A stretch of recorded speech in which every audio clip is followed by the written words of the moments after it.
लेकी बाळा हो, आज डोंगरातून लय भारी भाजी आणलेली. याचं नाव करटुले म्हणतात. आणि त्याची भाजी लय भारी बनवून दाखवते तुम्हाला आज. हे धुवून काढायचे, चिरायचे, उकडायला टाकायचे. मग टाका असे शेंगे काढायचे, असे कापायचे असे वांग्यामध्ये.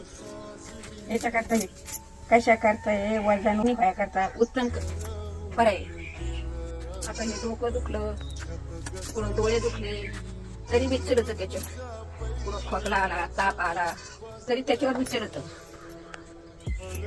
कुठं शिवलं, कुठं काही झालं त्याच्यावर सुद्धा चढत. हे करतो ना, हे लई भारी मोळ्या झाला त्याला, साखरला.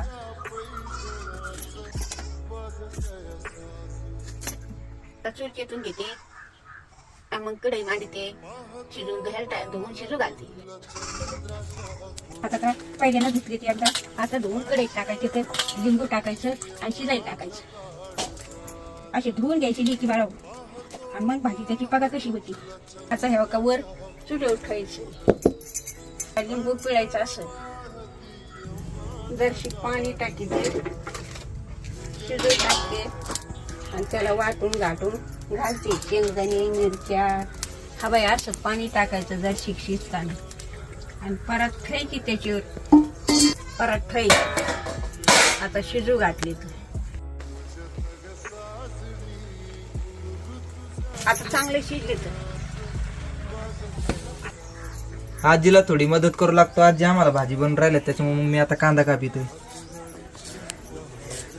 असं पाणी काढायचं, पिळून घ्यायची, परत पाणी टाकायचं, खालीवर करायचे आणि असं हे बघा असं पिळायचं.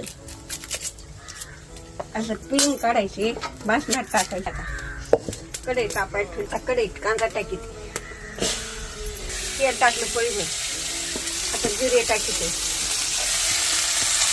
आता मोहरी टाकीते, आता हळद टाकीते.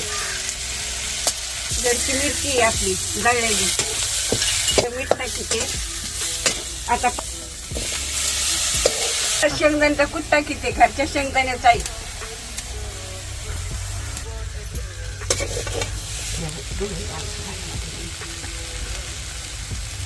की बाळा हो, मी करटुल्याची भाजी बनवली तुमच्या करताना, माझ्या जीवापासून भारी बनवली.